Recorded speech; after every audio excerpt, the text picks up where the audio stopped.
Ito po yung ginawa namin for the past few months. Ito siyang RV camper.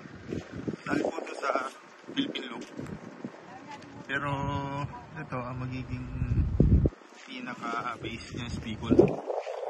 So, kita natin dito is RV truck. Ginawa naming RV. Tapos meron siyang carrier sa harap.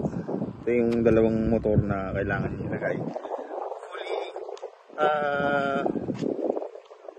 internet access siya. Meron siyang Starlink. Meron din siyang CCTV, front lights.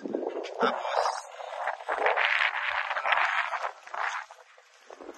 meron siyang dalawang canopy.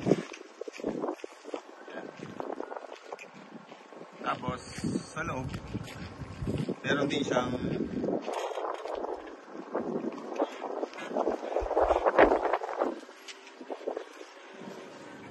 cabinet. Ito yung mga yan, meron siyang higaan. Tapos ito yung parang pinaka sofa nila. Dito ito yung kitchen, dalawa yung microwave. Tapos ito access is another bed. Ito yung Vectron nila, solar power.